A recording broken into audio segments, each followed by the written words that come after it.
Welcome to Pan-African Lifestyle, the ultimate Pan-African home. I am your host, Harrison Paul, and we post here regularly. So please make sure you like, share, and subscribe, as we would not want you to miss a thing. If you're a PAL, which is short for Pan-African Lifestyler, welcome back to the tribe. Living a dream, living the African dream. And finally, the moment we've all been waiting for. Welcome to the Pan-African Hub, where we spotlight the movers and shakers of the Pan-African movement. Today, we have the pleasure of speaking to John DeBellotte, founder of Diaspora Freedom Initiative and an expert in legacy and trust planning. Welcome, John, to the Pan-African Hub. How are you, brother? Thank you. Thank you for having me. I'm good. How are you? I'm very good, man. I'm very, very good. You know, you always got to have so much respect for a brother who's moved himself to the continent and taken that risk, because, you know, a lot of us want to talk like we Pan-Africanists from the heart, but you've done it live. So just from the right off bat, my respect is high when I hear an African-American accent, and then I hear a brother who's, you know, put his money where his mouth is. So That's it. You had to take the leap. Man, please just tell us by telling us about your journey and what really led you to establish Diaspora Freedom Initiative and Biopic Investment Group. Yeah. So what ended up happening with Diaspora Freedom Initiative came first, and what we were doing there was we were really studying how minorities in the United States got ahead, right? Some minority groups are way further ahead than others, even though they maybe arrived in the United States at a later time. And so what we saw was that there were a couple factors that led to political empowerment and empowerment as, you know, a minority group. One of those factors was having an economic hub. And so there had to be this place where members of that minority group could have economic activity amongst each other and be able to do business with people who are not members of that group, right? So we have places like Little Italy, Koreatown, Chinatown. There are Southie Boston for these like Irish areas, Jewish community centers. So all of these groups, they have their place. Little Tijuana, all that stuff. And so initially, the knee-jerk reaction was, oh yeah, but every time we do that, the government burns it down, right? But then in the research, we found that like LA Chinatown was burnt down like 4 times, right? So what's the difference? How come their stuff got burnt down just like our stuff got burnt down?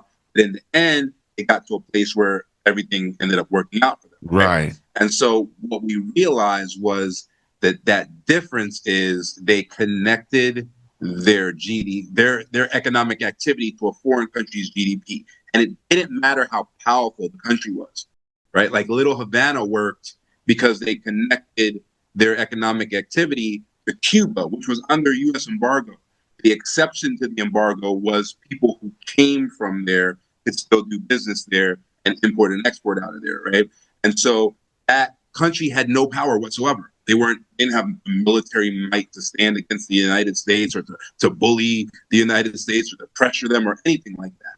The key simply was connecting your economic activity to a foreign GDP. That's all it took. And every group that did that succeeded. So we kept building these places, Black Wall Street, and all the way up to the Move, in Philly and all that. We kept creating these places that were not connected to anything, that were not connected to a foreign GDP and a foreign economic center. And so they just burned it down. They didn't care. And nobody picked up the phone and called the State Department and said, hey, you just affected our GDP by 2 points. What's going on over there? Right. And so we were like, all right, excellent. That's the way it works. Right. Like we looked into it. We checked out every single group. We saw how they did it. Every single group did it exactly the same way. Every single group had their stuff burnt down until they did this. And as soon as they did this, they succeeded. Right. And the Asians were particularly interesting because they voted the least. When we were doing our due diligence, they were the minority group that voted the least, yet they had almost the most political power. Right. I think we all know which group has the most political power, right? But they're number 2. And so when you go to Chinatown, every street in the Chinatown is written in Chinese, right? The street sign, the government street sign is written in Chinese and it's written in English, right? But they don't vote. Like, which politician was like, oh yeah, we should write their street names in Chinese everywhere they are, right? And so that economic currency is what gives them their political clout and their political power. So one thing that's more powerful than voting is political action committees, right? And super political action committees. So super PACs and PACs is where it's at, right? And so that's what we saw. And then we started looking at the numbers. And at the time when we were doing our due diligence, it was of all the Black-owned businesses that existed, at the time, the numbers were 0.86% of them were in production and manufacturing, right? So we didn't produce anything, we didn't manufacture anything. All we did was retail stuff. And so we said, okay, we're going to create an organization that helps empower, folks in our community to be able to get into business, start manufacturing, start production, and connect that to a foreign GDP. Some, African country, Caribbean country, whatever, but some Black country that has a vested interest in what, our community is doing, and to start up that Chinatown, cycle for us. And so we started, pushing that. And it was difficult. People rejected it. People pushed back against it. Unfortunately, it's really, really hard to get that vision going. And then we had a client, an older woman who's since passed on, but she had a place in Detroit. And at that place, she sold like corporate awards. So like, Employee of the Month, and then like the T-shirts when the whole corporation goes to Disney World or Six Flags or Dorney Park or whatever, and they all got their T-shirt on that says they work for XYZ Incorporated, right? And Park Day 2027, whatever. She made those shirts, and so her daughter, or her granddaughter, ended up being killed by police. And the chief of police, and those of you guys who are old enough in Detroit probably recognize this story. The chief of police was immediate, like, nah, that was a bad shoot. He needs to be fired. He needs to be prosecuted, the whole nine. Well, the union was like, he pays his union dues. So we're going to protect him because that's what we do. So we're going to fight for him. We're going to fight for his job and all that.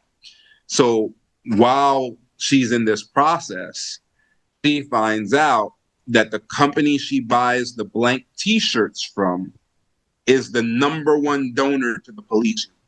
So her Black-owned business that has to buy T-shirts from a non-Black business before she sells a single thing, right? So it's really a Black-owned front for a white-owned industry.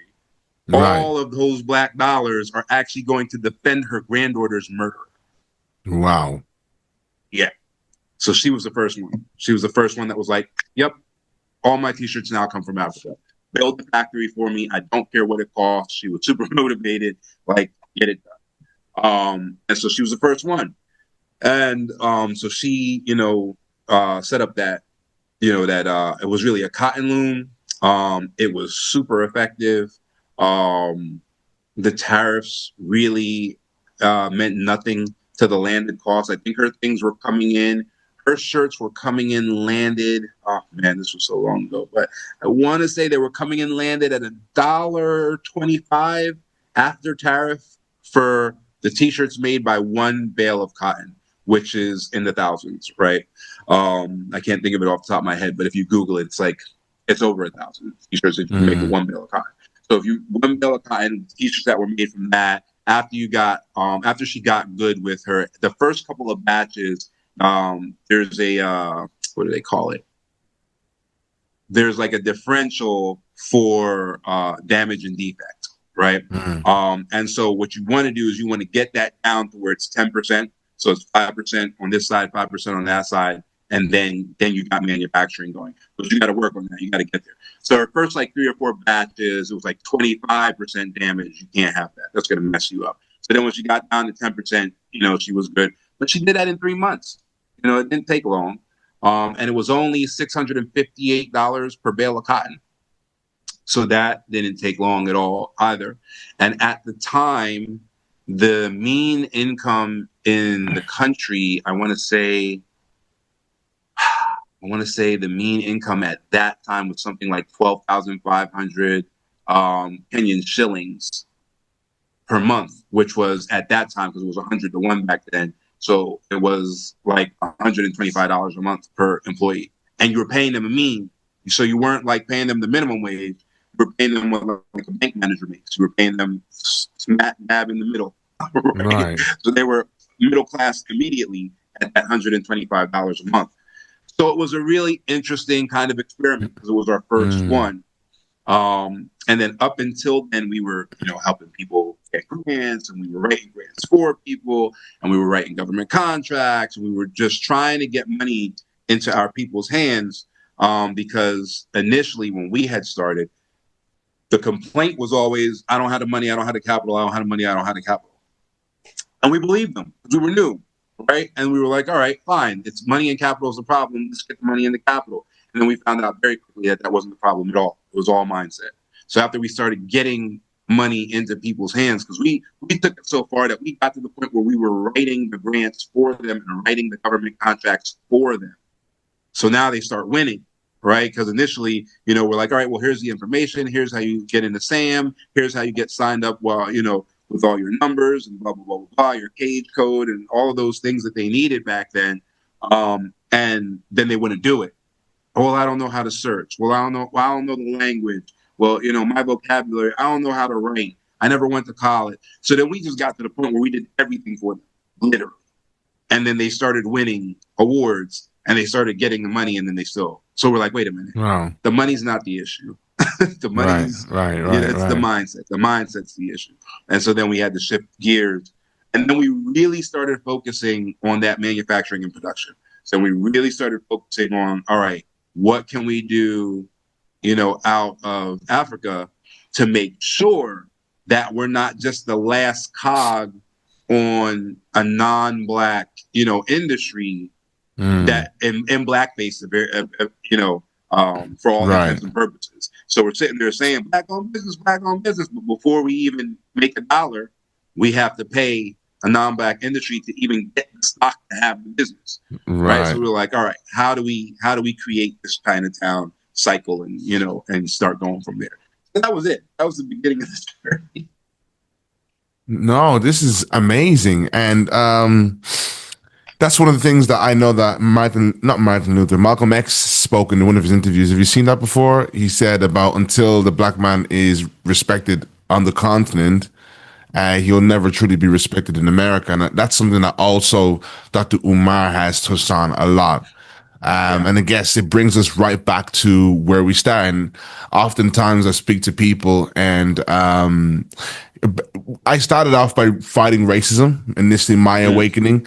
And when you start off fighting racism, you realize you have to strip it right back to understanding the fight the fight on the continent, between the West and the continent, and it's really understanding where it all went wrong and how you're going to truly gain your power back. So it's really fascinating that you guys started there. Is that where you believe your Pan-African journey started? Or obviously years before that it started, where you or were you always that kind of a person, even growing up from a young age? I think it was just part of how the household operated. I think traveling, if you're a parent, you got a young kid right now, and you're trying to figure out how to open their eyes to how small the world is, just take them somewhere. You know what I mean? Right. If it's the cheapest ticket you can find, just travel with that person. We traveled a lot, as a child, because my father was from Grenada. So we'd go to Grenada, we'd go to St. Lucia, we go to all these places. So to me, there were all these places all over the world, and these countries where Black people were in charge, and I had seen them, you know what I mean? Right. With my own eyes, and so to me, it was just always possible. Whereas we had spoken to people, in consultations and stuff, and they're like, oh, they won't let us do that. They won't let us do what? Well, they won't let us build that business. Who won't let us build that business? I'm talking about a country where the government's black. Who are you talking about? Who won't let us Right. build the business? Right. And because they've never seen anything outside of, their neighborhood, they couldn't conceive of a place in the world where black folks ran stuff, Right. And so Right. that, I think that was something, whether it was intentional or not, I think that always just, I had essentially that Pan-African kind of mindset from the jump, because I just knew it was possible. I didn't have to believe in anything. Like, it was just, oh yeah, I can go over there and, the president's going to be black. I can go over there and all the businesses are going to be owned by black people, or at least there's going to be a black ownership representation in each industry, right? And so that's what allowed me to believe that black people could own more than churches. Because if all you've done is come up, where I came up, the only thing that black people owned were funeral homes and churches, and the funeral home was normally part of the church. So that was it. Even the liquor store and the gun store in the hood where I came up at was owned by Italians. You know what I mean? The liquor store wasn't even owned by black folks. So that was it. No grocery store ever owned by black folks. So when you go in for these things that you need to live, right? You need food to live. You got to go to the grocery. You got to buy food. At least the way we operate in the West. You got to have clothes on your back. You got to go into the clothing store. Every time you go somewhere that you needed something to live, there'd be somebody following you around, seeing if you were trying to steal in your own neighborhood. You know what I mean? So that's all. So I get it. Like, that's all they've ever seen. Their people didn't take them nowhere except for maybe the next county over. And so there's folks that I came up with that have never left Berks County, Pennsylvania. Right. There's, when I moved to Philly, there's people that I know in Philly have never left Philadelphia County, Philadelphia. They didn't even go to Atlantic City. They haven't crossed the bridge or gone to New Jersey and gone down to Atlantic City. Right. So there's a lot of folks in the U.S. that, that county they were born in, that's what they know. And that's the world to them. The whole world operates that way. What they know from that county, that's the way the world works. So it's tough sometimes. It's funny you say that, brother, because one of the things that I traveled to America and I tried to live there. I went to LA, went to Texas first, then I went to LA. I was trying to make the big move, the big LA move. Yeah, I can see you're laughing already. You know what that's like. And as so cliche, I slept in the car to try to make it happen for a couple of days. Boy, if I tell you, waking up with the LA heat hitting you through a car window, I was like, this ain't gonna work. But anyway, it was character building. But the point was, LA's was fortunate because, that becomes an epicenter for success to some degree. And I got to meet different black people from all sorts from different states. And you're saying here how you went around and you got to see black people in power and black people running things. And I got to meet black people who were, I want to say, strong-willed, who had an amazing sense of self-determination. Despite you not having that, that's one of the things, if you think about it, man, that's why every great, Pan-African movement started in America, really. That's not taking away credit to other places in Africa, whatever they have. Yeah. But you guys have always been the leading, of course, Malcolm X, Martin Luther. We can go on, the big names and whatever, Marcus Garvey. All this stuff really starts there. So I believe there is an aroma that lives on the streets of America that gets passed down generation after generation of, like, the Panthers. What the air that the Panther left, they left that for this generation, and you can feel it amongst black people once you get there, right? And as a colonized mind, an African boy, an immigrant, it was completely brand new to me. So this is why I always advocate for this unity in regards to African Americans, and then of course the diasporans, Africans who immigrants, if I can say, because there's something that we can both offer to each other. I'd never seen a sense of strength and self-determination and I want to say aggressive confidence. You know what I mean? In the face of white supremacy. I've never seen that up close like the way I saw it, a black boldness. And when we compare that with the stuff that you're saying, you know, going to the Africa and seeing certain things that will benefit African Americans, that marrying the two is going to really what's going to make this revolution so powerful. That's why it is amazing to hear Absolutely. African Americans like yourself who are there and say, okay, I see the resources, I see the opportunity, I see the space. Let's show you what we were doing with less. You know what I mean? On the streets of America. Do you know that kind of way? So it's just really powerful, and I love to see it, man. So, man, it's really eye opening. But you know, your expertise focuses on, you know, offshore trust and company formation, Yeah. right? Yeah. As well as generational wealth and Absolutely. planning. How can the African diaspora benefit from these services, and why is it so important for the diaspora to focus on legacy building? Yeah. So we found out, to our delight, that when it comes to generational wealth, the money is the easy part, right?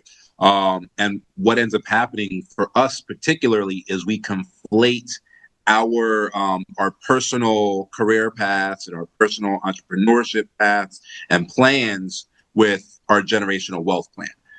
And so with generational wealth, money compounds, and you just got to be, you know, this smart with it. You know, it doesn't take a whole lot, and money will compound on its own. The issue is when we try to become successful and we say, okay, I'm gonna believe in myself, right? And I'm gonna do this thing and I'm gonna be successful. And then after I'm successful, I'm going to leave it to my family, right? Then my kids are going to inherit my success, and right? And as we look and study, and I'm a huge kind of look at the things that worked in history type of guy, if you haven't picked up on that. But as we look at Oh what yeah, has worked, you know, for the families with generational wealth, the first person always dies poor. That's not the way it works. They don't become a success and typically pass everything on to the next generation, right? The great kind of dynasties, whether they were morally great or not, but the great dynasties in generational wealth, when you're looking at, you know, Rockefellers and Kennedys and Rothschilds and, you know, DuPonts and all of these types of people, that very first one is always poor, dies poor. right. And he makes just the smallest amount of headway Mm, to get, you know, that you know, whether it's the Rothschilds and that one kid can get into the banking world and get an right, education, where the father was a cobbler who couldn't read, right? Or whether it's the Kennedys, where they're right. actually essentially, you know, that first generation is a potato farmer, and then the next generation is actually a drug dealer, right? He's Mm, bootlegging illegal booze across the Canadian mm, border during Prohibition when alcohol was an illegal drug. Right? So they're drug mm. dealers at that point. Mm-hmm, Two mm-hmm, generations later, mm-hmm. they're the president of the United States, right? And so Wow. money compounds. And if you can put money away and let it compound at a rate higher than inflation, it will simply grow, right? Mm, That's ridiculously easy. Here in Kenya, we had an infrastructure bond. It was a 20-year government bond, right? It had an ROI of 18.46%. I want you guys to Google that. The Kenyan tax exempt infrastructure bond. Now there are multiple, and you can still get a tax exempt infrastructure bond, and now they do about 14%. 14% is still 4 points higher than the S&P 500. All right, S&P 500 historically grows at a rate of about 10% a year. Right, so you're getting 14% on a government bond. Right, Treasury bonds are like safe bets. They're at the safest side of the spectrum of investment. Right, and then your blue chips and your speculation and all of that are, you know, your crazy bets. They're on the other side. So government bonds are considered safe by essentially everybody. Right, so you have a government bond that's tax exempt. If you understand how the U.S. tax code works, right? If you're making money overseas and you are overseas, and there's some other caveats to this that, you know, I won't get into. I'll refer you to your CPA on, but you can file a form called Form 2555, IRS Form 2555, and if you qualify under Form 2555, $130,000 of foreign earned income is tax exempt. wow. So you got a tax exempt bond, and you have an instrument in in the tax code that makes the income that you're gaining overseas tax exempt, right? And there's some Wow. caveats to that. Again, I refer you to your CPA to see if you qualify, but that exists, right? So there's something that's referred to as a DRIP, which stands for Dividend Reinvestment Program, right? And so if your DRIP is 100%, and what that means is that every year when you get that 18.46% off of this bond, you reinvest it, right? You don't keep it, you don't take it out, you don't buy Jordans, you don't get a new car, you do Right. reinvest it, right? And so if that's all you're doing, that growth is going to compound every year, right? And so what we've done with our clients is we'll bring them in, and with the generational wealth trust, we'll put that trust offshore for them, and that trust holds whatever investment they're trying to do, and it's designed to do whatever it is that they want it to do. But the trust has to be for real. There's a lot of BS trust work out there where the trust as an instrument, yes, trust exists, so that's always factual, but the way they utilize it ends up being not just, nonsensical, but typically illegal, right? And so what ends up happening is with this generational wealth trust, the trustee is a corporation that you do not own. It's not a sham corporation. You create a corporation just to say no. It's a real trustee company. It's a real trustee corporation that you do not have any shares in. You do not own it. You can't do anything with it, right? You build the trust deed, so the company can only do what's in that document. That document governs the trust. That's all trust, right? So you've already come up with the trust deed, with the legal team and all of that. The trust is then formed.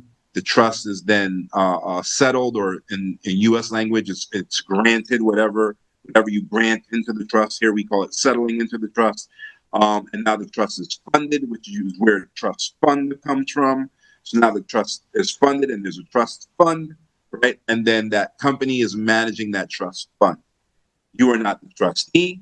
You are not the beneficiary. If you were, it would be what's called a grantor trust, and the tax implications of that are horrific, right? So you can no longer touch what's in this trust, and you didn't put anything in it. Because you didn't put anything in it, and you cannot touch it, it is a legitimate non-grantor trust, and there's no tax form that you have to file. You didn't put anything in it. Nothing from America went into that trust, ever, right? Now, your kids or your grandkids are the beneficiaries of the trust, and they might be American, and as soon as the trust makes a distribution to them, there might be a tax implication to them. But until that point, that non-grantor trust is responsible for its own taxes, and they will make whatever filing that they need to make if a filing is necessary. Now, in the country where we set up these trusts, there are reasons that we choose those countries. So, for example, in Kenya, where we set up our generational wealth trust, you can get 10 million in distributions out of that trust tax exempt per beneficiary in the local currency. 10 million in the local currency is less than 130,000, which goes back to that IRS form 2555. 130,000 is tax exempt if the source, is a foreign source. And again, there are some other components to that. So right off the bat, there's the distribution limit that's tax exempt from the trust when your beneficiaries are ready to start getting distributions is lower than the tax exempt limit in the IRS code, right? So right away, that entire amount of money is potentially tax exempt 100% legally, right? Over the time that it takes for your grandkids to become of age, you could have put $1,000 in that trust one time, right? And it's an indirect process. Like I said, you don't physically put anything from the United States into that trust. But there can be $1,000 in that trust, and that's all that goes in there. You never put another dime in there. That $1,000 will still compound over 60 years and still make it to six figures. You might make it to seven, right? So compounding, that's why the money's easy. The reason why we typically don't get it is because we touch it. We dibble in it. We dabble in it. We pull some out because there's a medical bill. We pull some out because we need a new car. We got to get to work. And what are we going to do if we don't get to work? And we make all the excuses in the world to keep touching the money. right? And that's what messes up the generational wealth. If you throw the money in there, you let it compound, you forget about it for the next 60 years, you're good. So that's the easy part. The hard part is that mindset. Like I said originally, we found out really quick that money wasn't the problem in the first place. So if you don't create a program by which you impart financial literacy and the right mindset to the next generation and the generation after that, then there's a 75% chance statistically that they're going to blow that money as soon as that money comes into their hands, right? So the generational wealth won't continue. We typically use a family constitution framework for that, right? And so within the family constitution, the family sits down and decides what they want their family to be about. And they draft the document, just like the U.S. Constitution, articles and all of that, right? They draft the document. They have a motto. They may have a coat of arms. If they do have a coat of arms, that coat of arms will be registered in Africa, in an African college of arms, right? Where that and it'll be official. They'll have they'll have a grant of arms that's signed by the College of Arms registrar and the officials for whatever government that it's registered in. So it's an official, legitimate coat of arms. It has heraldic language, and if you know how to, and your family, of course, would learn that and understand how to decipher a coat of arms and how it works and blah, blah, blah, blah, blah. But beyond just the symbols, you also need traditions, right? So if that tradition is Thanksgiving or, whatever those traditions are, those traditions need to be set in stone, and it needs to be stuff that can't be changed. It can be improved upon, but it can't be changed. Right. We play fast and loose. So what happens with us typically is Big Mama dies and then it's over because there's nobody holding it together and there's nobody who remembers the traditions anymore. And that was the last family reunion before Big Mama died, right? Because there's no family constitution that people can look at and be like, okay, maybe Big Mama ain't here, but on the 27th day of June every year, we're supposed to have a family meeting. And that family meeting doubles as the family reunion. And and this is the format of the meeting, and this is the business of the family. This is how we handle investment. You know what I mean? So that has to happen to create the framework to make the generational wealth actually last. But when I say the money part is the easy part, I've had people that went to whatever the party street, the main street, whatever it's called in your city. They went there every weekend, went in the dumpsters behind the bars, opened the dumpsters up and pulled out the Bud Light cans and the Guinness cans, crushed them and threw them in a trash bag, and went and to the recycling plant and took the coins that they got from the recycling and started their generational wealth. Whoa. So if you want it, you can do it. But it's not going to benefit you. It is generational wealth, not personal wealth. All right. It's going to benefit the next generation or the generation after that. The smaller the amount of money, the further out you got to push the beneficiary. Right. So if you want to start with $100, you can, but then your beneficiary should probably be your great grandkids. Right. We just had a couple come in. They don't have children yet. They gave it 60 years. So they said by the time their kids come of age, they expect their kids to be mid-20s or whatever. And then by the time those kids come of age, the same type of thing. So they're looking at 30 years and 30 years. They don't have any kids yet, mind you. They used the last Kenyan infrastructure bond, which guaranteed 15%. They did the math. They put in $3,300, right? And in the 60 years, that $3,300 is going to be like 2-point-something million. Wow. So the money's easy. They just don't have to worry about that tax return money anymore. They took one tax return, each, threw it in there, one sacrifice once in their life, done. They don't have to touch it again. Now, obviously, if you discipline yourself and make monthly payments and all of that stuff, you can do more. There's a slight tax implication to that because now you have to report to the IRS that you made a payment into a foreign trust. All right, fine. But if you do monthly, payments into that, you're going to make it happen a lot faster, right? And you can see that all over the place where the people say, okay, if you have a baby and then you open up a Roth IRA and you put in $100 a month, and when the baby is 59 and a half, there's going to be $2.9 million. And it's the exact same thing. It's the exact same thing. except you're focused on generational wealth. And the trust, the reason that the trust exists, because yes, you can do it with a Roth IRA. Yes, you can do it with a high yield savings account. Yes, you can do it with your mattress, right? But the problem becomes is those things are not protected. You got a house fire, the mattress is gone, right? And you're not getting interest on the mattress. But so that's the least protected way, right? But with the Roth IRAs and the high interest accounts and all of that stuff, there are situations that could put those accounts up for grabs, right? So you could be in a car accident, you can get divorced, and your spouse will be like, oh, the money that you used to do that was marital, assets, and so and you can get in all these issues, right? If it goes where you want it to go, and now your time is done, and now it's your kids' time, and that money is for your kids, and they have a great lifestyle because you provided something for them, and somebody sees that, and they marry them, and 6 months later they divorce them.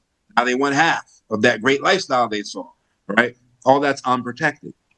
So the purpose of the trust is to protect it from everything. And depending on how you design that trust, it can literally be protected from everything.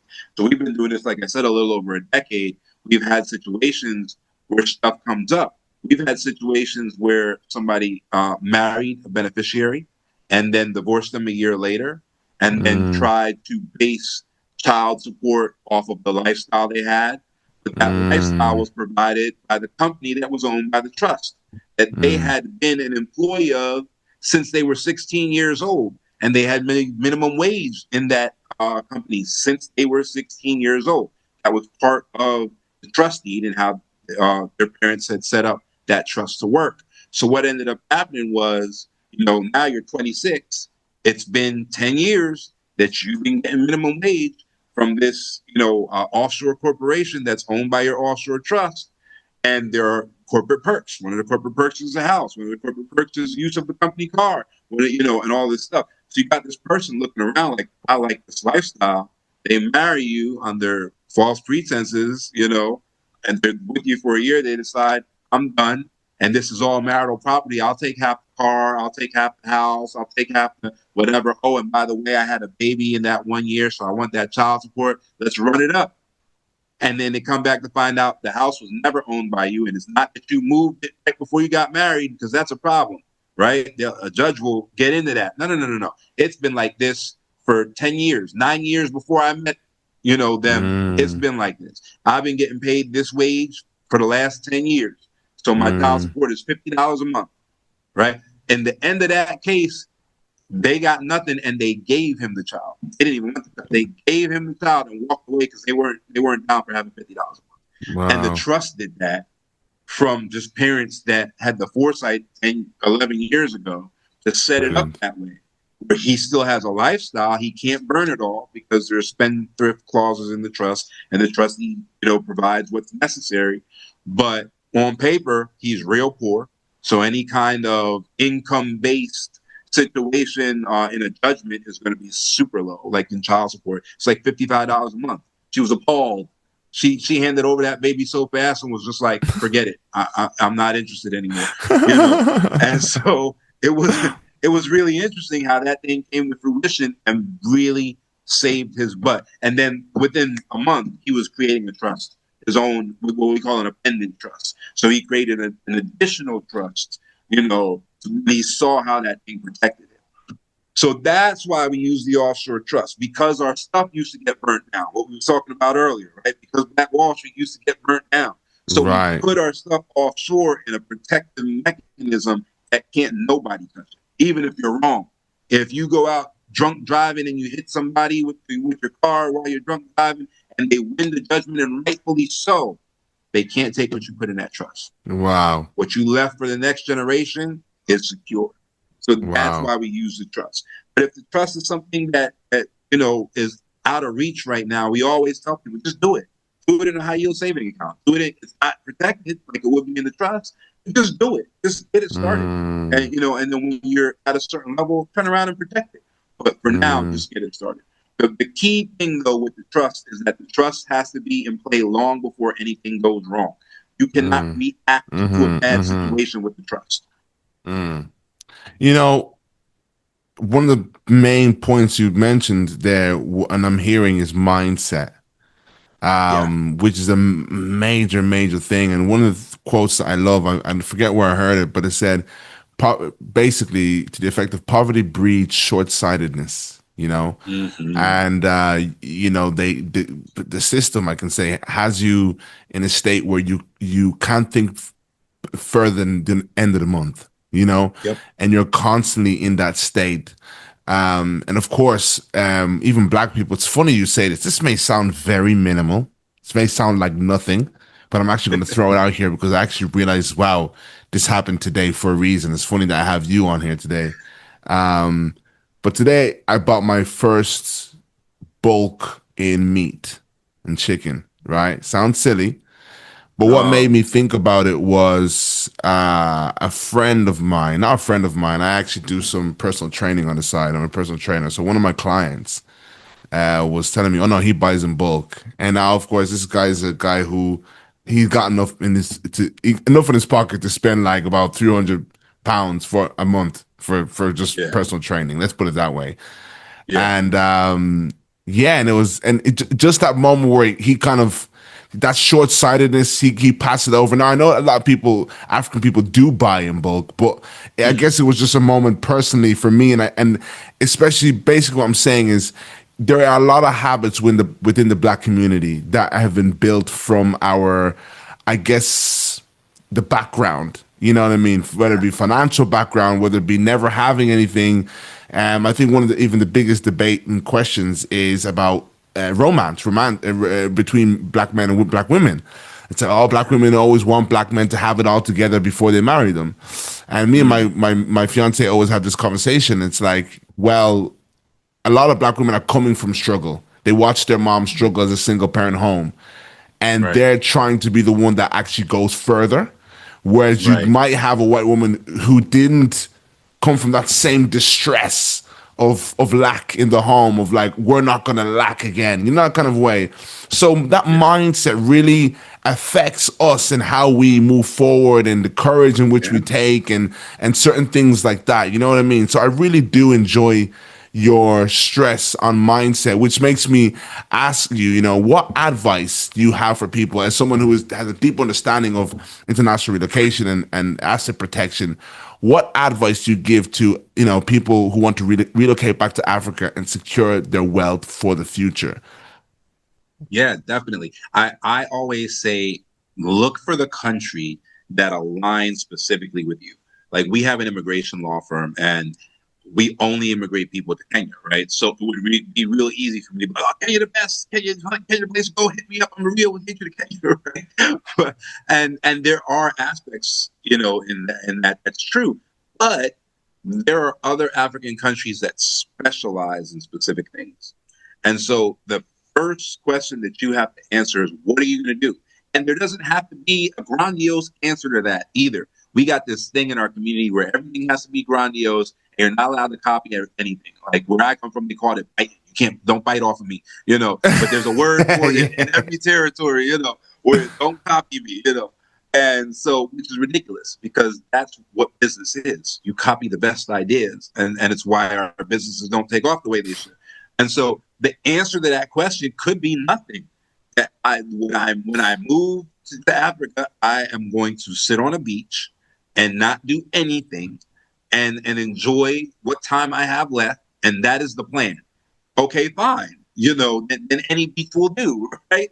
But if you know, like for instance, we want to create a hospital that focuses in maternity to answer the struggle of black women dying at a 3.5 times the rate you know, in maternity in the United States, Right, right, and right. similar rates. I think it's actually 4 times the rate in the UK, right?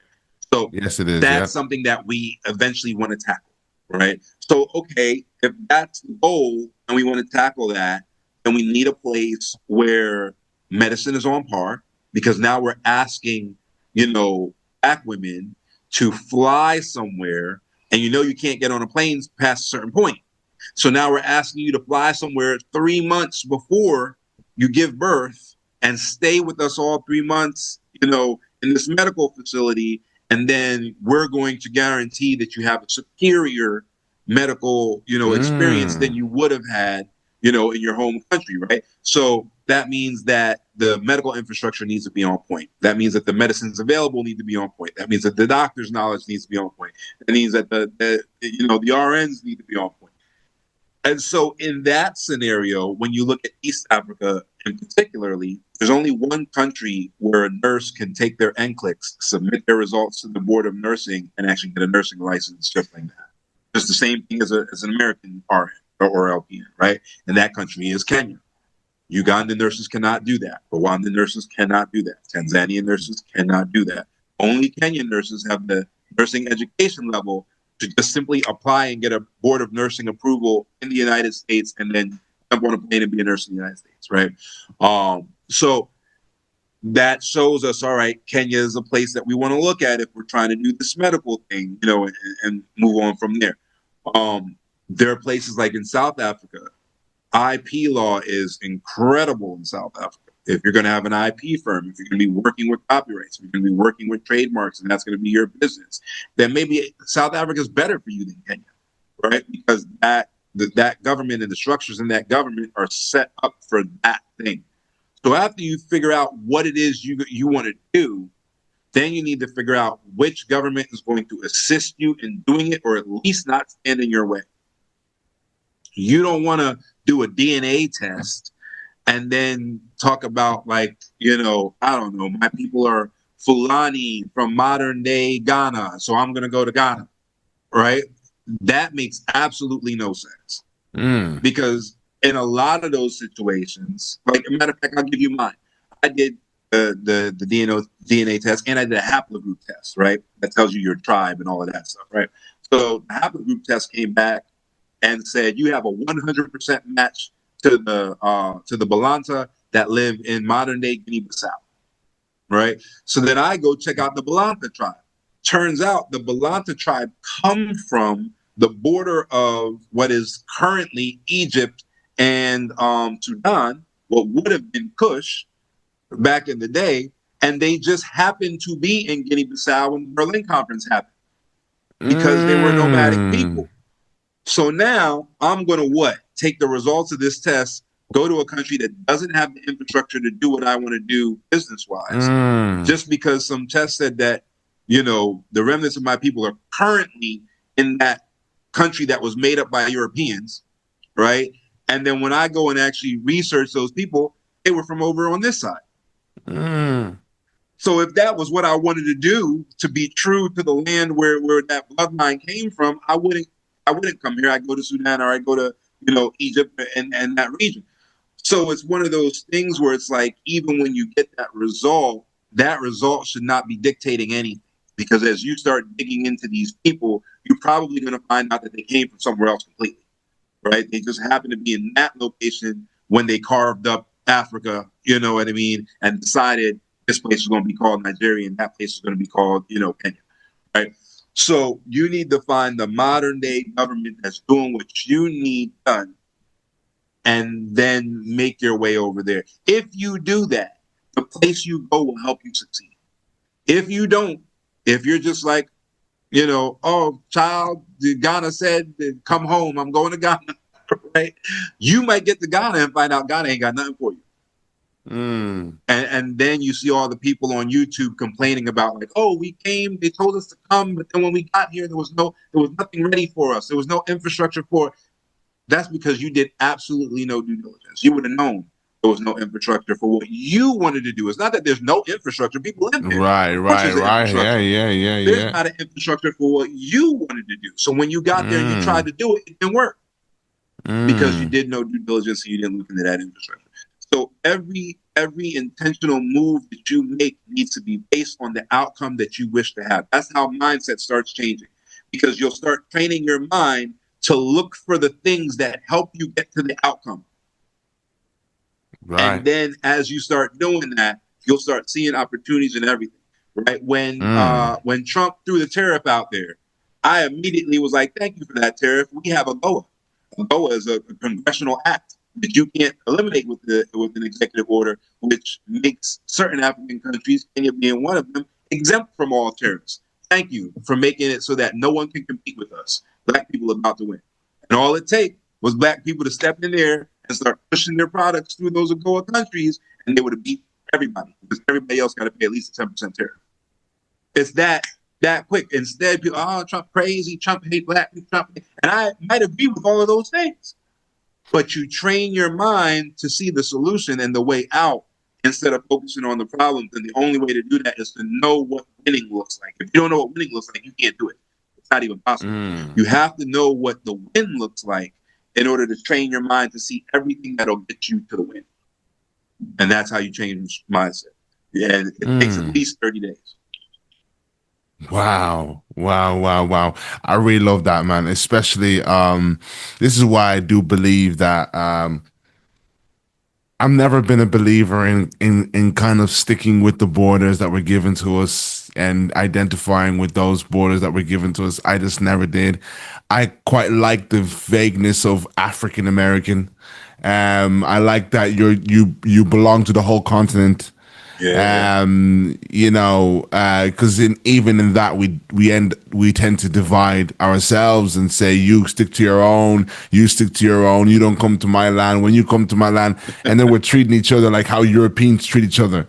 So we're taking westernized culture with us to Europe. And I don't know, maybe it's fairy tale, but I like to believe that we were one big family sharing. You know what I mean? Yeah. That's how I like to believe it. And that's what will, in turn, you know, not make people feel that they can't just make, you know, Kenya the home, despite maybe ancestry saying they're from Ghana or whatever it may be. And I think that's what, you know, any true Pan-Africanist wanted from the beginning, really. It's for us to behave as one unit. But that's really, really awesome how you've kind of worked that out, man. I wanted to ask you, what are some common challenges you encounter when helping businesses from the diaspora expand into African markets? And how do you work to overcome them?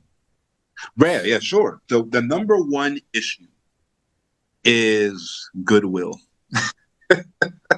As crazy as that sounds, I've heard this one a lot of time. Yeah, that has been the number one problem. We did it ourselves, right?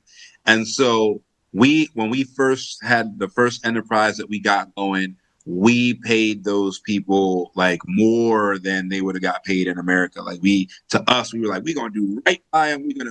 Let's do this.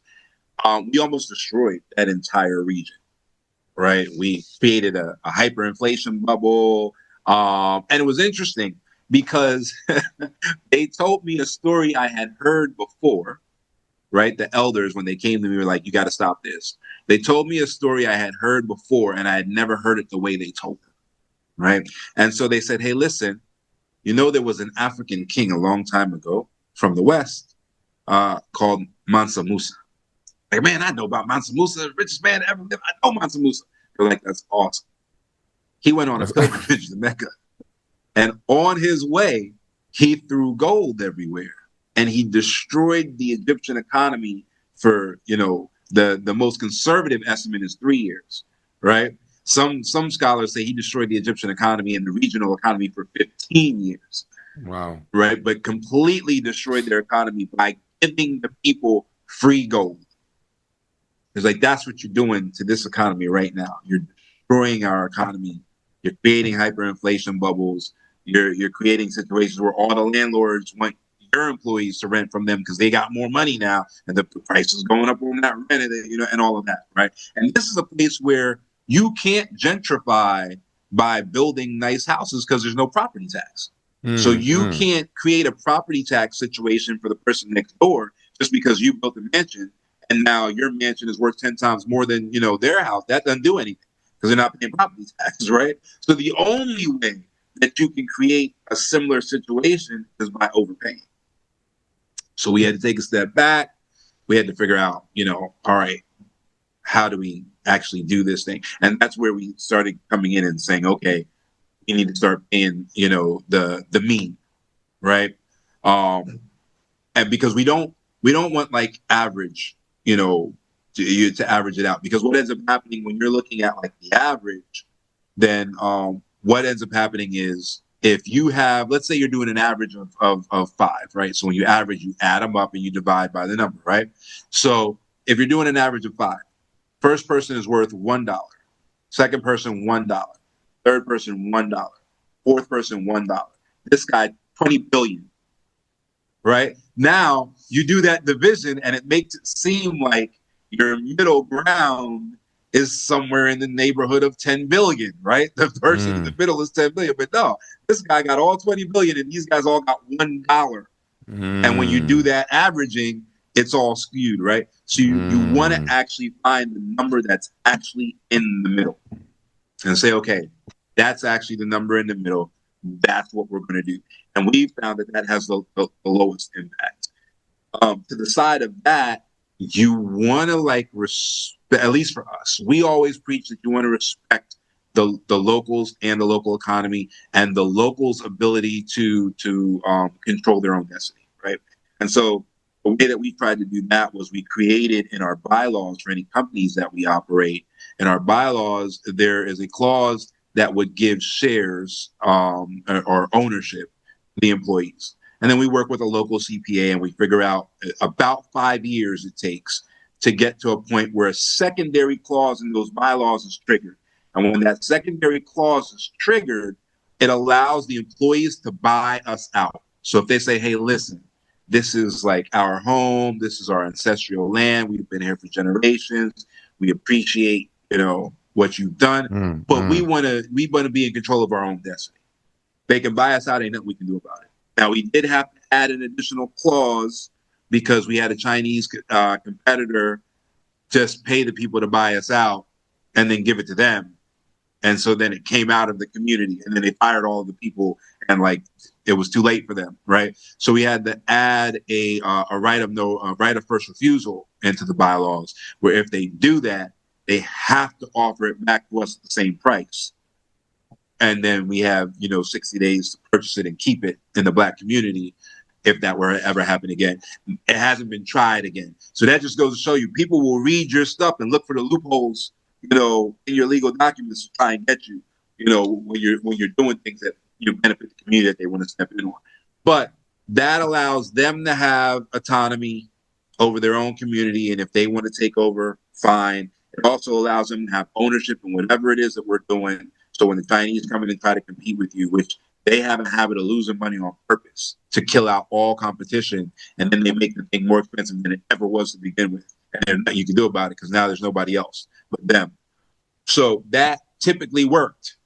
But now when the people own your company, they got ownership, they're getting shares every paycheck, they get more and more ownership. They're not cutting their own throat to go play with the Chinese because the Chinese, got half the price. They'll pay the bigger price because they're owners, and so that takes care of that as well.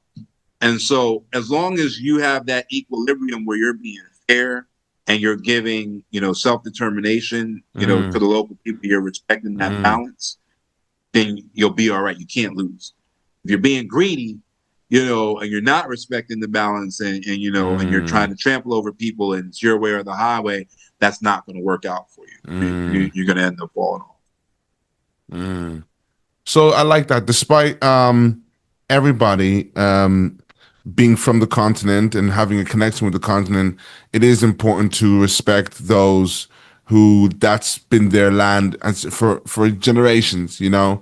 And so even though you're coming in and you are a long lost brother or sister, it is important that you still maintain that. You know what I mean? Would you call it a hierarchy? It's, you know what? I honestly call it a harmony because that's really what it is. Because here's what happens, and there's actually studies on this. When your belly is touching your back, you're actually less intelligent because all you're focused on is surviving. All you're focused on is where's my next meal coming from. So that's another problem with throwing money at people who are maybe in a bad situation. Yeah, right. They can't really think of what to do with it. So what we did was we figured out that over that 5 years, if you lift someone out of poverty and now they're in a place where they're not struggling and they're not, hand to mouth and their belly's not against their back anymore and their eyes are open and they're full intelligence is engaged in the problem Right. solving of, you know what I mean? Now there's a harmony there. So it's very, very rare at this point that, you know, we're voted out of a company completely where, you know, because let's say like, for example, back to the t-shirt lady, if the t-shirts are going to Harlem and they're going to, you know, black centers, Atlanta and all of that, so they're black made on this side, and then we ship them to black companies in the United States, those, they put whatever on the shirts and then they sell them to whoever, right? But now the supply chain is really black owned, right? How do you get the supply chain without us?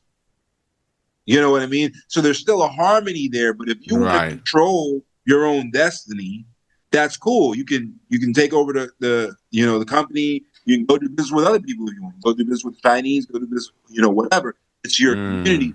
But at that point, there's no animosity, Yeah. because when you wanted to guide your own destiny, nobody stood in your way. There was actually a path made for you before you wanted it, that if you ever wanted it, you could. So ain't nobody like running us out of town just because they want to, you know, guide their own destiny in X, Y, and Z, right? And so it creates, it's almost like your kids. Like if your kids want to do something with their life, you know, and you're blocking them, the friction that happens, right? I want to be a lawyer. Boy, I said you're going to be a doctor. No, I want to be a lawyer. You're going to be a doctor. That friction, all of a sudden, that's crazy. But if they, hey, you know what? I want to be an engineer. I know you groomed me to be a lawyer. You want me to be a lawyer. You're a lawyer. You want me to follow in your footsteps, but I really want to be an engineer. And if you've already opened the path for them, like, that's cool. Why don't you go to this program, this undergrad program, see how you do with it? If you don't like it, switch to that undergrad program, see how you do with that. And then we'll come back, we'll make a decision. You let me know what you want to do, and we'll move forward from there. That friction that other, you know, father son pair or that other family pair had, that doesn't exist in the second scenario. In the second scenario, now that child has a chance to prove themselves and prove that this thing is better for them and the way that they want to do it is the way to do it. But within the guidelines of, you're still getting the education, you know, that I need you to get. You're still moving in the direction that I need you to move, right? And so we found that it just works better that way, and it becomes a harmony where it's like you can go do something else because now you got the capital, right? Because they didn't buy you out. It ain't like you gave it to them, right? So they bought you out. So you got your capital. You can go do something else. You know what I mean? Or now it ends up being like separate entities that are just working with each other, which is typically what we see, right? So like the t-shirt thing, that's a 100% Kenyan owned thing now, right? And it's up in Nairobi, and you know, if anybody wants t-shirts or whatever, we can make that happen for you. It's theirs, right? It's 100% theirs. But they still work with us in order to reach the U.S. market, you know, and get the blank t-shirts, or even if people want something on it, you know, to that U.S. market and the U.K. market and the Canadian market, you know. But typically the African zones within all of those markets. We even had some Afro Swedes that were actually doing these really dope like hip hop shirts, but they were getting their stock, you know, from Kenya instead of from China. Yeah. Wow. Finally. Yeah. And Wow. those are AGOA certified, so they come in into tariff exempt. Wow. It feels so, it's such an honor to be a part of these movements, honestly. You know, because they always say it's nice to talk about the Pan-African, you know, dream, but it's important that we put it into fruition, you know, like have practical steps, you know. And, you know, the Diaspora Freedom Initiative is a partner with, you know, Pan-African Lifestyle, one that we are very, partnership we're very proud of. Can you share with us and the viewers some key initiatives you are working on with us at PAL here? Yeah, definitely. So we're definitely trying to get manufacturing and production going on this side, and be able to offer that to your audience. We've been looking at clothing, you know, production and things of that nature. We've even been looking at gold production, right, and being able to work out like gold coins that are minted specifically for us as a method. And a lot of people are investing in gold and holding physical gold. and obviously being on the continent, we have direct access to mines and stuff like that. Right, And right, which right. mines are African owned versus which mines are European Oh, owned. right. so, so yeah, there's definitely some cool projects coming up. We're doing a community project, and that's in the pipeline, and that's going to be a full-on community. So houses, apartments, 2 business centers, a hospital, and a Nice. school.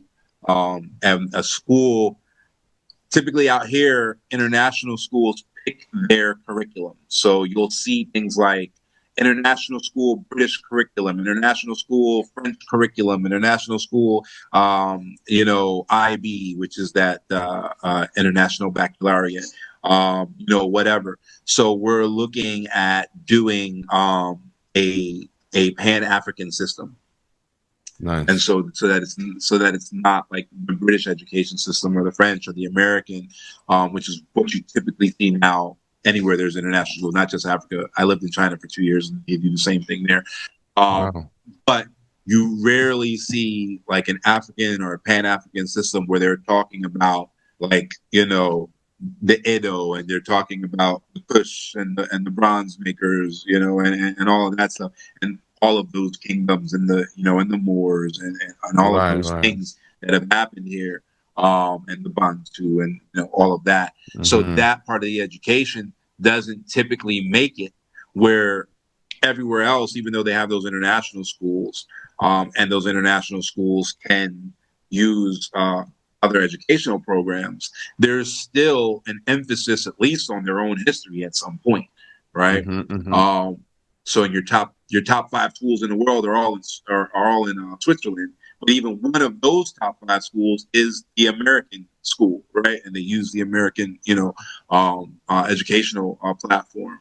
But here on the continent is really the only place where I see that very sparingly. There are a couple of places that do, but it's very sparingly, and those places are essentially experiments, which ours would be too. But we'd like to see it get to a place where it becomes the norm.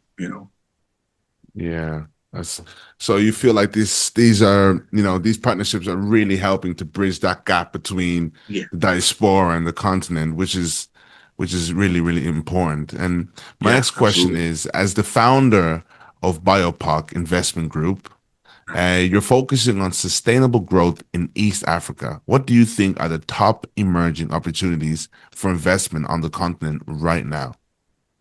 Yeah, for sure. Green infrastructure.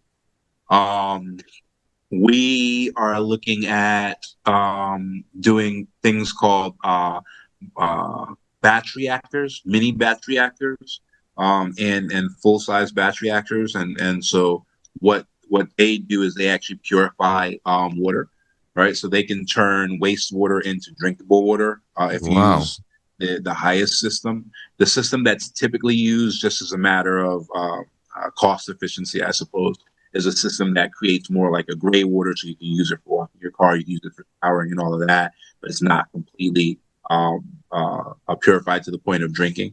But the next Mm, step up in a mini battery reactor, or a sequential battery reactor rather, is you can actually turn it into drinking water.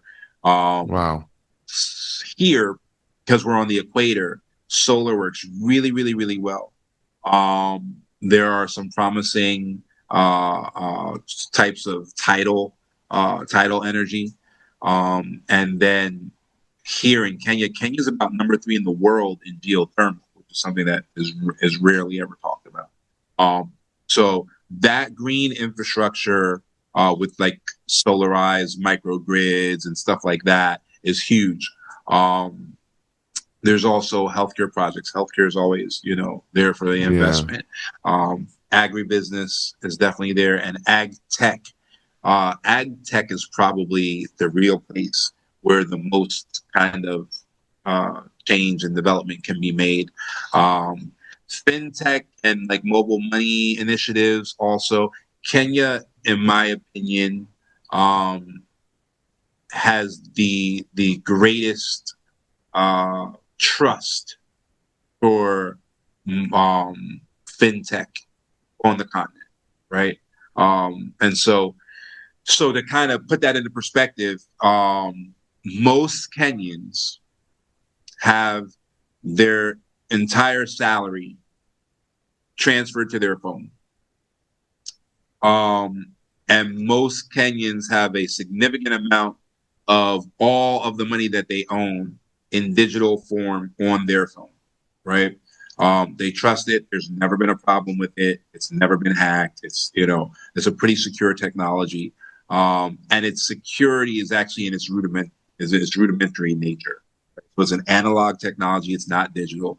While, yes, you can get a smart app to access the technology, all you need is a USSD code to access the technology. So you can pull out any phone, a Nokia 5100 series from the 1990s, and, pound, 123, or star 123 pound, and it'll bring up the menu on that phone, and you can transmit money to anybody you want. So they have a pretty sophisticated system that's low tech. Which is outstanding. I actually wish that the technology would be licensed to the United States, because the problem in a lot of the hoods in the United States is there's no banks. So you got to go to a bodega on the street, and the bodega charge you 25% of your paycheck to cash a check out of the register. So it's expensive to be poor, right? So with that type of technology, I go out into the mountains right now and find a woman who got potatoes from her farm sitting on a table. Go up there and pay for the potatoes with my phone. She pull out a little tiny, what we affectionately refer to as an Obama phone in the United States. Little phone is not smart at all, right? And she'll pull out that little phone, collect her money. It's a done deal, right? We're good to go, and we're off.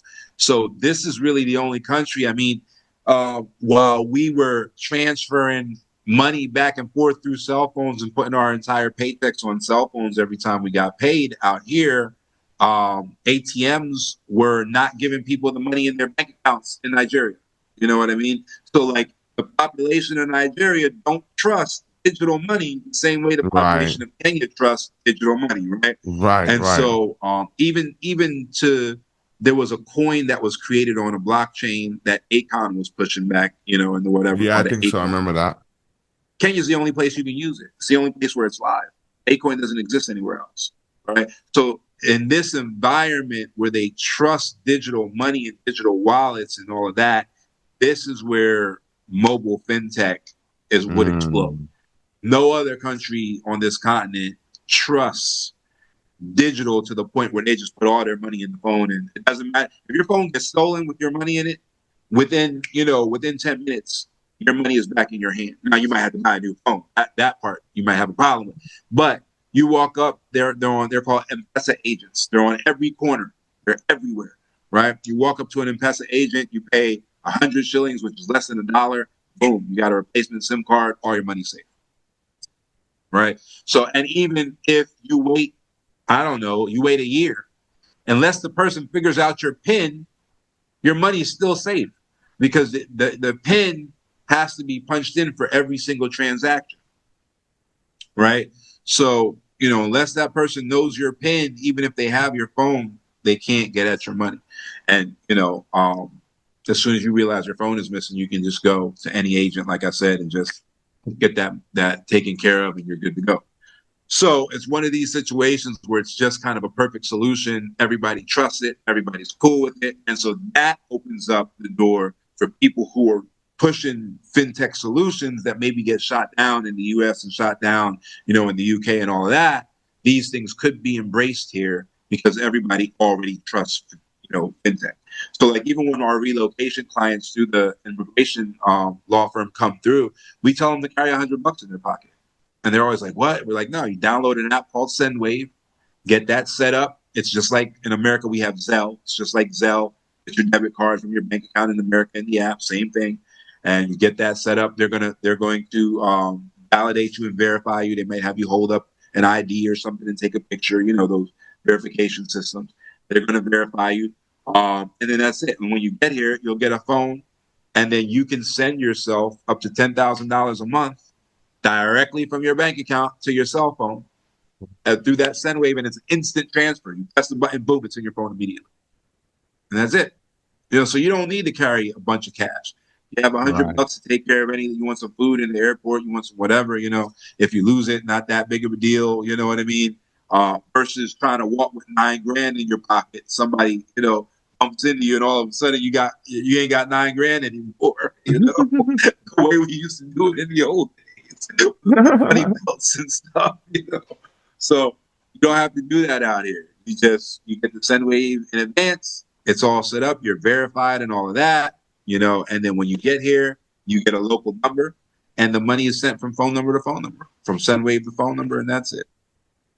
So yeah, real simple to make the fintech and the money stuff work. So yeah, that's it. I would say green infrastructure, healthcare projects, ag tech, and fintech. I would say those are probably your biggest growth opportunities. Amazing. And what do you think, Pan-Africanism, what role does that play in your work? Yeah, so for me, the supply chain, it means everything, right? Supply chains weather the storm, right? So right now, most of the supply chains that Black communities in the West deal with are European supply chains. When Europeans decide we're not using that supply chain anymore, that's it. You're just screwed, right? But when it's our supply chain and we run that supply chain, number one, we control not only where our dollars go, but typically where our tax dollars go, right? I have business clients that, have businesses out here. They get to pick whether they pay taxes to an African country or whether they pay Wow. taxes to America. If they choose to pay taxes to the African country, they can deduct that tax payment from any taxes they owe in America. Wow. Right? So they have an option of, do I pay for the next bomb that Trump might drop on the next country, or do I pay for the infrastructure of Kenya instead? Right. And so and other people do that all the time, right? There are people who choose to fund Israel instead of funding the United States because they have the ability to pay taxes in one place instead of the other. In Chinatown, they choose whether are we going to fund Shenzhen and Hong Kong, or are we going to fund, DC, because they can choose to pay taxes in one over the other. We never get that choice because we don't implement these types of strategies where we can now choose, like, okay, I'm going to support this regime over this regime with my tax dollars.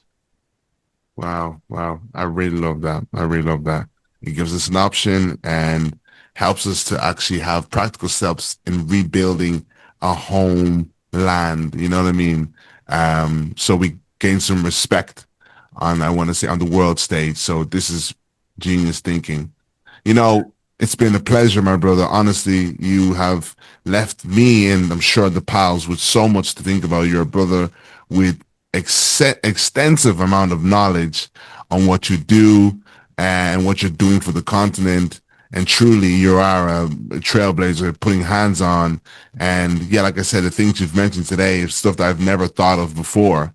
Well, I actually, like I said, I did come across the Malcolm X video and the Dr. Umar mentioning that, but I've never actually had a practical way of going about it. You know what I mean? Or what ways can you go about it? And something as simple as paying taxes back home is, you know what I mean? It's right there in front of us, and we could be doing that. Of course, like you said, the trust fund also is a major way to build that generational wealth, and of course, as well, the protection that is on that generational wealth is a massive thing that it cannot just be put away. And then, of course, also inspiring us to not to be short-sighted, you know what I mean? And to make a decision that, yes, you may not feel some of the wealth, but it's high time that your kids and Black kids in the future are like white kids, where they got that, fall back that's there and it's resting there, that kind of way. Yeah. And they're born with a silver spoon. So it's like, here we are having ideas, and they're actually being, brothers like yourself are carrying them out. So, man, on behalf of the pals, thank you so much. Before you leave, though, I really want to ask you a question we ask everybody on the show. How do you personally define the African dream?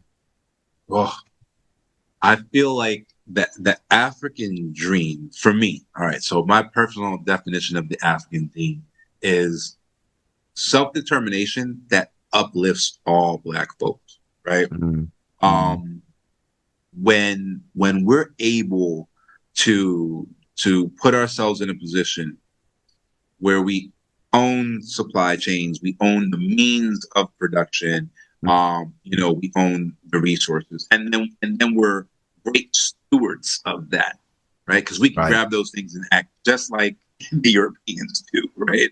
But when we're great stewards of that and we cultivate that, and we become disciplined and regimented, it uplifts everyone, right? And so Chinese people ain't no better at math than anybody else. There you go. But everybody thinks they are, because they're disciplined and they're regimented and they make sure that their kids understand engineering and they make sure that their kids play an instrument, which is mathematics, and they make sure that their kids understand these things and they sacrifice for it.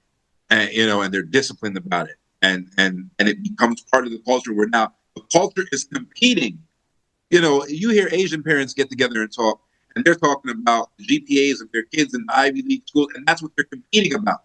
You're not competing about, I got the Jordan 11s, and they're not competing about that.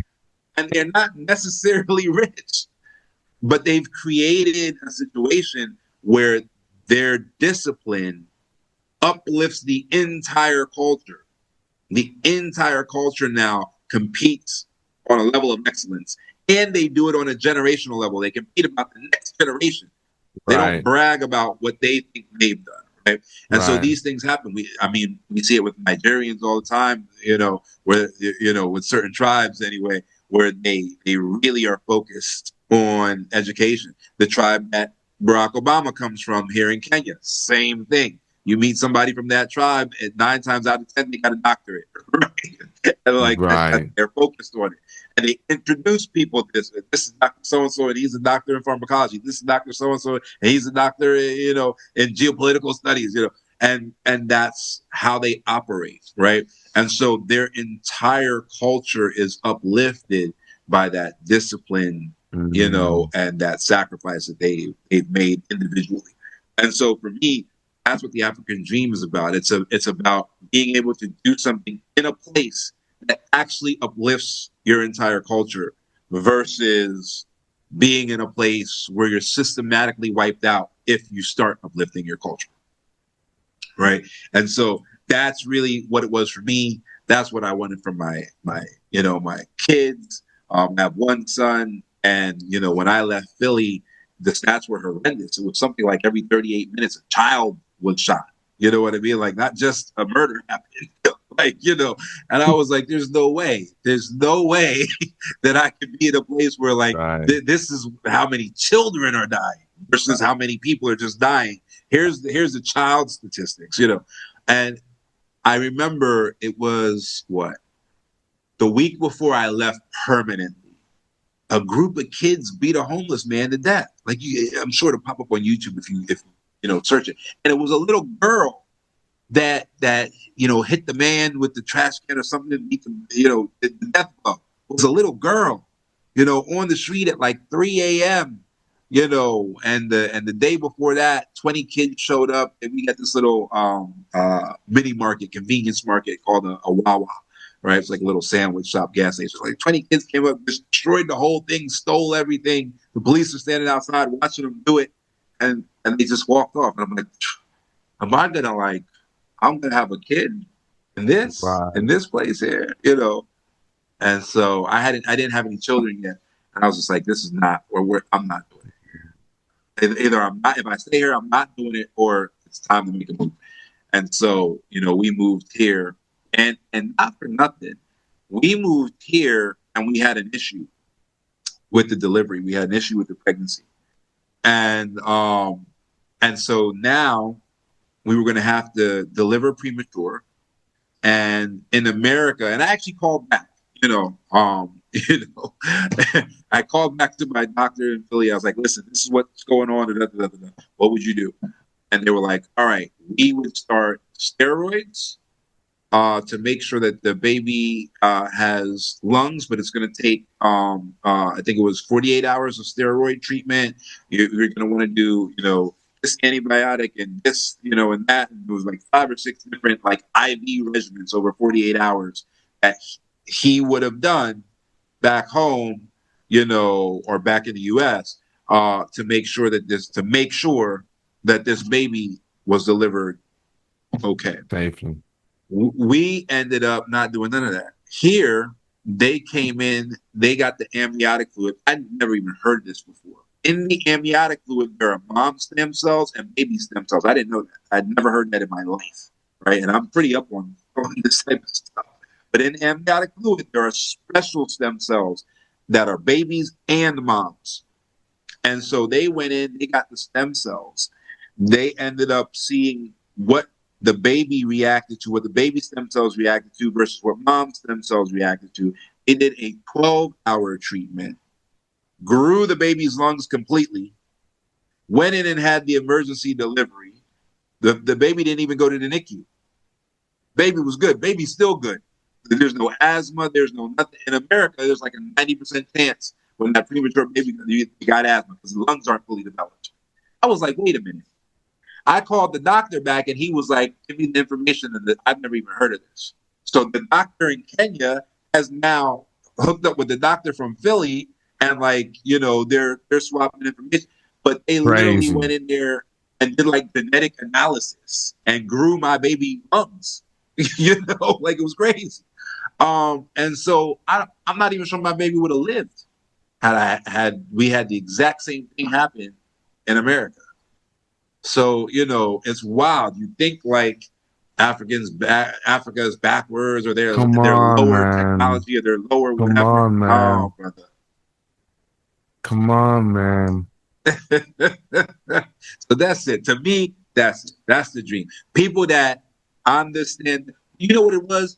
That woman, the woman who delivered the baby, she still sees the baby to this day. She looked at our situation and she saw herself.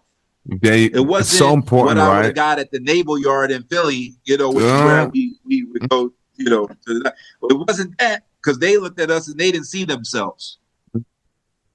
So she figured out the best possible way to do what needed to be done, and the outcome was incredible.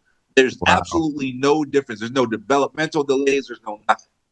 It's crazy how well it worked. Wow. So there's that. How about that? That's the dream. That's the dream. People love you the way they love themselves. I thank you for speaking so well of Africa also.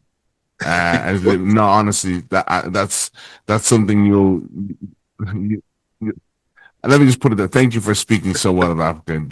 Even going there, it's important that people hear the positives about it. And again, John, thank you so much for coming on the show. We're so excited to be following your work with Diaspora Freedom Initiative and BIPOC investment as they build generational man and wealth and empower future leaders. So, brother, thank you so much. And to our pals, thank you so much for tuning in. Please make sure you like, share, and subscribe so you can get many, many more episodes like this one, where you get to listen to wise and informative men like John here. So thank you so much for watching, John. Thank you for coming on. Thank you. I appreciate you, my man. God bless you. Thank you so much for tuning in. Please, please, please keep the conversation alive. We want to hear your voice. Let us know what part of today's conversation sparked new thinking, new pride, and new action. I've been your host, Harrison Paul. Thank you so much. Are you planning to travel, relocate, or invest in Africa? Before making permanent decisions, equip yourself with the knowledge you need to make informed choices. Africa 101 is your guide to relocating, investing, and living in Africa. This is your essential resource, covering the basics and must-know insights to guide you confidently. Download your guide now at panafricanlifestyle.com and take the first step toward a thriving future in the motherland.